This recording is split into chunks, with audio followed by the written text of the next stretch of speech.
Hello बच्चों, let us set this question. Two coherent sources of light interfere and produce a fringe pattern on a screen. For central maximum, the phase difference between two waves will be. इस question में हमारे पास दो coherent sources दिए जिनकी वजह से हमें स्क्रीन पर जो है एक इंटरफेरेंस पैटर्न मिलता है.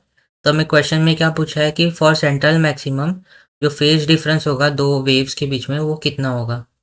इस क्वेश्चन को सॉल्व करने के लिए हम लोग जो की कॉन्सेप्ट यूज़ करेंगे वो होगा. तो हमें पता है कि in Young's double slit experiment हमारे पास दो स्लिट्स होते हैं यहाँ पे S1 और S2. और ये जो डिस्टेंस होता है दोनों के बीच में ये स्मॉल डी होता है. और यहाँ पे एक स्क्रीन प्रेजेंट होता है और स्लिट और स्क्रीन के बीच का डिस्टेंस जो होता है वो कैपिटल डी होता है.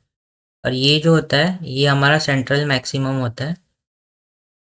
ये पॉइंट हमारा सेंट्रल मैक्सिमम होता है. तो यहाँ से कुछ एक रे जो है यहाँ पे जाएगा, यहाँ से जो एक रे है यहाँ पे जाएगा. तो इनके बीच का अगर हम लोग को पाथ डिफरेंस मिल जाएगा तो पाथ डिफरेंस से हम लोग फेज डिफरेंस निकाल सकते हैं. तो हम लोग कह सकते हैं यहाँ पे हम लोग लिख सकते हैं फॉर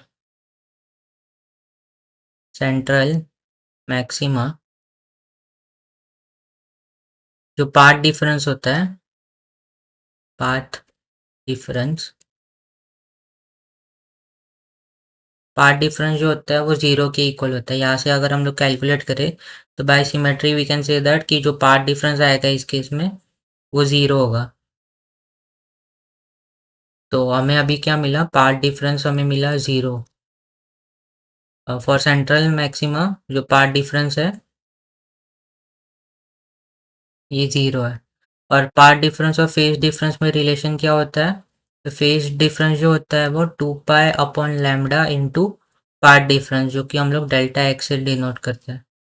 तो सिंस डेल्टा एक्स अगर ज़ीरो है तो फेज डिफरेंस क्या हो जाएगा, 2 pi upon lambda into zero. So therefore अगर पाथ डिफरेंस ज़ीरो है तो फेज डिफरेंस भी कितना हो जाएगा, ज़ीरो.